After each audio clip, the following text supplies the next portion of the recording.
Good morning students, this is afternoon Kausar और आज हम लोग स्टार्स बुक का चैप्टर 6 स्टार्ट करने जा रहे हैं, जिस चैप्टर का नाम है on the face of it. On the face of it which is written by Susan Hill. Susan Hill के द्वारा लिखा गया ये स्टोरी है। और first I want to tell you that Susan Hill is an English author. ये एक English writer हैं जो बहुत सारे फिक्शन एंड फिक्शन राइटिंग्स को लिख चुकी हैं और ये बहुत बड़ी एक नॉवलिस्ट भी रह चुकी हैं। And she was born on 5 February 1942। इनका जन्म 5 फरवरी 1942 को हुआ था और इन्होंने एक नया स्टोरी हमारे सामने प्रेजेंट किया है जिस स्टोरी का नाम है on the face of it. It is my lecture number 1। इस स्टोरी को स्टार्ट करने से पहले मैं आपको एक शॉर्ट में बताना चाहूंगी कि ये चैप्टर जो है it is a drama, it is a play और ये बहुत अच्छी प्ले राइटर भी रह चुकी हैं।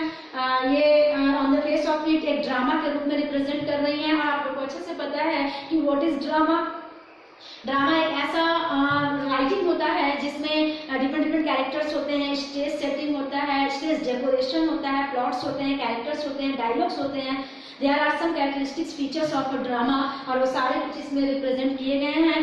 एक्ट बाय एक्ट इसको चेंज किया जाता है, सीन बाय सीन इसको चेंज किया जाता है, सीन के अकॉर्डिंग पीछे का डेकोरेशन, पीछे का बैकग्राउंड भी प्रिपेयर किया जाता है। तो एक ड्रामा के रूप में इस स्टोरी को रिप्रेजेंट किया गया है। But before we are going to start I want to discuss about the title on the face of it. ये टाइटल हमें क्या कहना चाह रहा है? टाइटल यहाँ पे बात हो रही है फेस की, ठीक है? तो ऑब्वियस सी बात है यहाँ पे किसी एक फेस की बात होती होगी। तो टाइटल देखिए क्या कहना चाह रहा है, मैंने यहाँ पे लिखकर आप लोगों को समझाया। On the face of it is an informal expression used to say that something seem to be good but this opinion may need to be changed when you know more about it. कह रहा है on the face of it जो story हम लोग आज पढ़ने जा रहे हैं, ये टाइटल इनफॉर्मल एक्सप्रेशन है।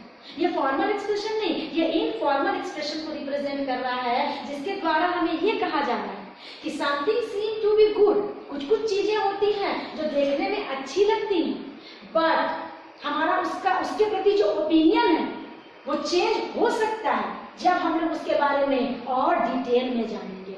इट मीन्स हम लोग को जो दिखता है वो जरूरी नहीं है कि वो वही हो, दिखता कुछ और है बट अगर उसके डीपली अंदर मीनिंग को हम समझने की कोशिश करेंगे तो हमारी ओपिनियन उसके प्रति चेंज हो सकती है। कहने का यही अर्थ है कि जो दिखता है वो होता नहीं है, उसको समझने के लिए हमें उसे डीपली जानना बहुत जरूरी है। हम किसी के एक चेहरे को देखकर अनुमान नहीं लगा सकते हैं कि what is going in his mind, वो अंदर से क्या सोच रहा है, अंदर से उसके मन में कैसा चल रहा है। तो फेस क्या है? It is a physical appearance और फिजिकल अपीयरेंस को देखकर हम इंटरनल फीलिंग्स का अंदाजा नहीं लगा सकते हैं। तो ये फेस जो बात हो रही है तो उस फेस के बारे में हम लोग समझने से पहले कैरेक्टर्स को डील करते हैं कि इस स्टोरी में कितने कैरेक्टर्स हैं। There are 3 characters in the story.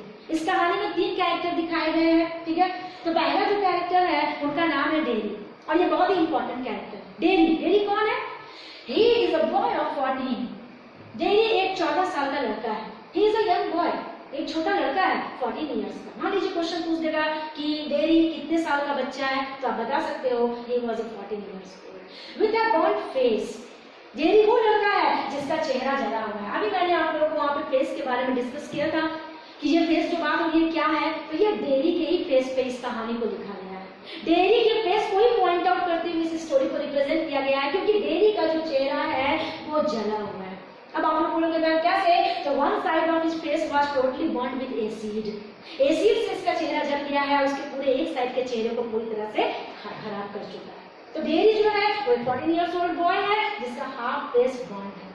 He looks अगली और चेहरा जला होने के कारण ये बहुत ही अगली दिखता है, बहुत ही बदसूरत दिखता है। लोनर, एकदम लोनली रहने वाला। ये लड़का एकदम अकेले रहना पसंद करता है, वो लोगों की भीड़ में जाना पसंद नहीं करता है। पेसिमिस्टिक मीन्स होता है निराशावादी। ये लड़का हमेशा निराश रहता है, हमेशा उदास रहता है क्योंकि लोगों की जो मेंटेलिटी, लोगों का जो बिहेवियर इसके प्रति है, यही कारण है कि इसको हमेशा निराश बनाता है। नेगेटिव कॉम्प्लेक्स, ये लोगों के प्रति कैसी भावना रखता है? नेगेटिव। ये लोगों के प्रति पॉजिटिव ना सोचकर नेगेटिव इसलिए सोचता है क्योंकि लोग इनके साथ बहुत ही गंदा बर्ताव करते हैं, लोग इनके साथ बहुत ही हेट दृष्टि से, भेदभाव दृष्टि से उसको देखते हैं, उसके चेहरे को देखते हैं और यही नेगेटिविटी बढ़ते बढ़ते आज लोगों के प्रति नफरत की भावना, गुस्सा, देखिए एंगर, आज वो लोगों से बहुत ही एंग्री रहता है, बहुत ही गुस्सा रहता है, विथड्रॉन, बहुत अकेला, बहुत ही अकेला, बहुत ही मतलब शांत रहने वाला लड़का, लोगों से एकदम दूर कट कर रहने वाला ये लड़का है। लव कॉन्फिडेंस, इस लड़के के अंदर कॉन्फिडेंस की बहुत कमी है। कॉन्फिडेंस की कमी क्यों हुई है? सिर्फ और सिर्फ लोगों की बिहेवियर के कारण। आज इस लड़के के अंदर बहुत ज्यादा कॉन्फिडेंस की कमी पाई जा रही है, क्योंकि लोग इसको बहुत ज्यादा डिमोरलाइज करते रहते हैं एंड फुल ऑफ फ्रस्ट्रेशन। और यही सब चीजें इनको किस चीज से भरती है? फ्रस्ट्रेशन से, तनाव से। ये हमेशा दुखी रहता है, हमेशा उदास रहता है, हमेशा तनाव से भरा रहता है, क्योंकि उसका ये आधा जला हुआ चेहरा लोगों के सामने जब रिप्रेजेंट किया जाता है तो लोग इसको बहुत ही अलग नजरिए से देखते हैं, जो चीज इस लड़के को सहन नहीं होता है। और यही कारण है कि आज वो इतना एंग्री और फ्रस्ट्रेशन से भरा हुआ है। तो मैंने ये जो पॉइंट करके आप लोगों को रिप्रेजेंट किया है, अगर इस पॉइंट को आप लाइन बाय लाइन एक्सप्लेन करके लिखोगे तो डेरी का आप कैरेक्टर स्केच लिख सकते हो। मान लीजिए क्वेश्चन पूछ दिया, right the character sketch of dairy, तो आप डेरी के कैरेक्टर को इस तरह से रिप्रेजेंट कर सकते हैं। आप इसको डील कीजिए, इसको लाइन बाय लाइन बढ़ाइए। Okay, second character mister lamb, he is also an important character of this story. Mister lamb भी एक बहुत अहम कैरेक्टर है इस स्टोरी के। देखिए इनके बारे में, he is an old man. Mister lamb क्या है? एक बूढ़े आदमी है। विथ तीन लेग, इनका एक पैर जो है वो आर्टिफिशियल है, नकली पैर लगा हुआ है। किस चीज का? टीन का बना हुआ पैर लगा हुआ है। किनका? मिस्टर लैम्ब का। एंड लोनली, ये बहुत ही अकेले रहते हैं। मतलब ड्यू टू सम रीजन, मैं वो स्टोरी में आप लोगों को लाइन बाय लाइन बताऊंगी, कुछ कारण से उनका एक पैर जो था वो डैमेज हो गया था, जिसके कारण उनके पैर को हटाकर आर्टिफिशियल 3 लेग लगाया गया है। ये भी अकेले, ये भी हमेशा लोनली रहते हैं। कार्व फॉर कंपनी, कार्व मतलब होता है लालसा रखना, भूखा होना।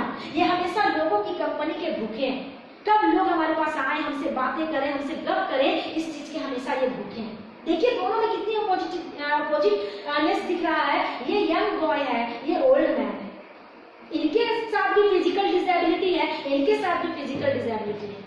ये भी फिजिकल रूप से अपने चेहरे से ग्रसित है, ये भी फिजिकल रूप से अपने पैर से ग्रसित है, लेकिन दोनों की मेंटलिटी जिंदगी के प्रति, लोगों के प्रति कितनी अलग है। ये देखिए, ये हमेशा अकेले रहते हैं, ये भी अकेले रहते हैं, और यही कारण है कि ये लोगों के प्रति नफरत की भावना रखता है, और ये लोगों के भूखे हैं, वो लोगों की कंपनी पसंद करते हैं। ऑप्टिमिस्टिक, ऑप्टिमिस्टिक मीन्स आशावादी। देखिए ये पेसिमिस्टिक है, ये ऑप्टिमिस्टिक। ये निराशावादी रहते हैं, ये आशावादी रहते हैं। इनको हमेशा ये आस है, ये उम्मीद है, ये कभी अपना आशा नहीं खोते हैं, या कभी ना कभी, आज नहीं तो कल, कल नहीं तो परसों हमारे साथ अच्छा होगा। और यही कारण है कि he lives his life in a good manner.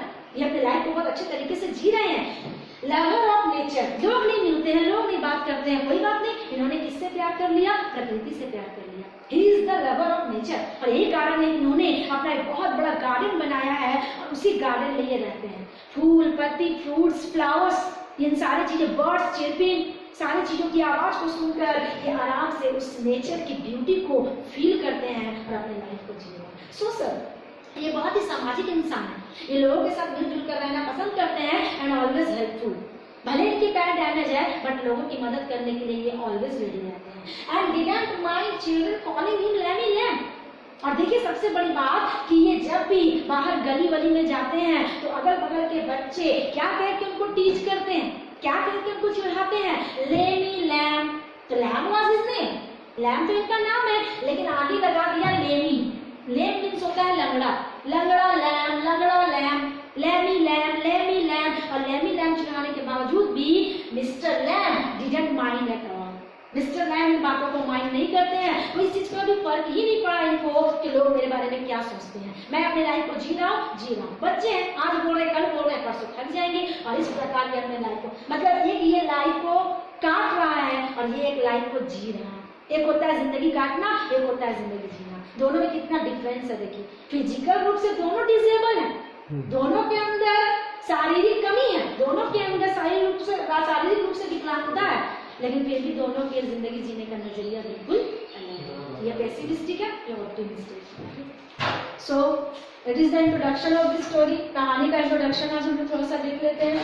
The story is about a teenage boy dairy who has burned face. आज जो स्टोरी हम लोग पढ़ने जा रहे हैं, मैंने पहले ही आप लोगों को बताया कि इसमें 2 इंपॉर्टेंट कैरेक्टर है, मिस्टर लैम्ब और डेरी, और यही दोनों के बीच में पूरी कहानी घूमेगी। तीसरा जो कैरेक्टर हम देख रहे हैं यहाँ पे, एक छोटा सा डेयरीज मदर।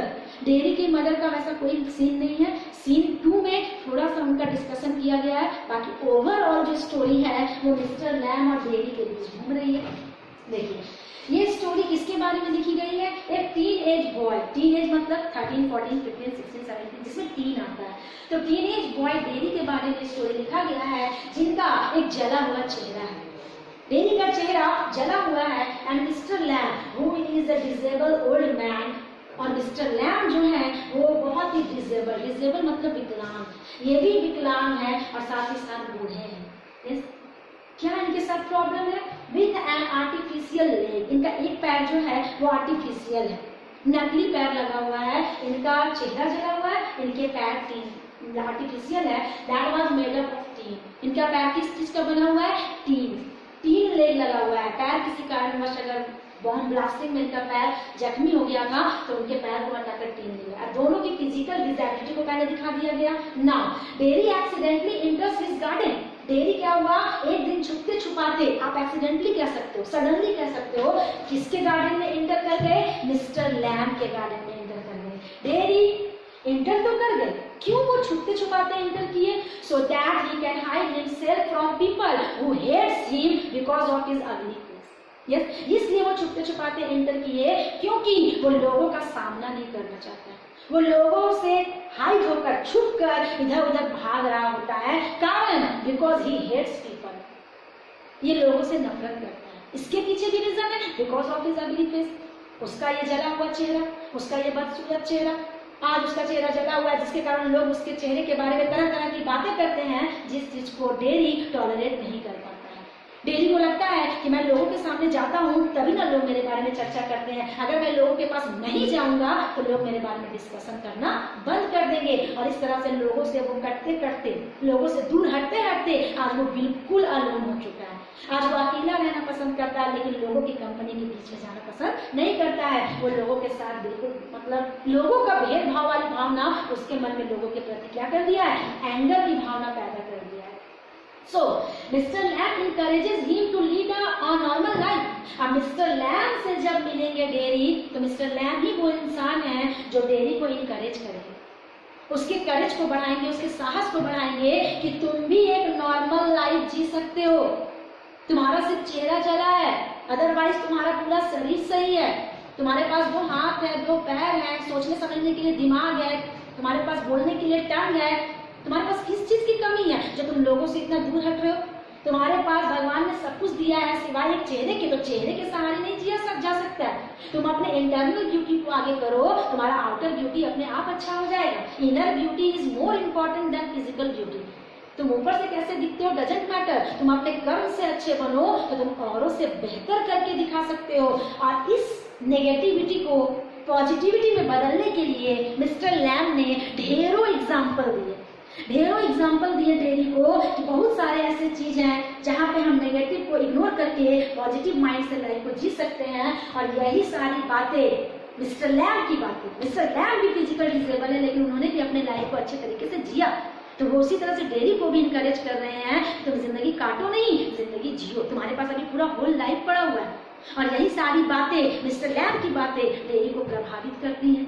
डेयरी इस बारे में सोचता है और धीरे धीरे वो अपनी सारी नेगेटिव बातों को हटाकर बहुत सारे एग्जाम्पल्स को सुनकर पॉजिटिविटी अपने माइंड में लाता है। ठीक है, तो ये चीजें हम स्टोरी में लाइन बाय लाइन जब जाएंगे तो मिस्टर लैम ने क्या क्या एग्जाम्पल देकर डेयरी को इनकरेज किया वो हम लोग स्टोरी में पढ़ेंगे। तो फिलहाल आप लोग इस चीज को ध्यान से देख लीजिए, हो सके तो कॉपी में नोट डाउन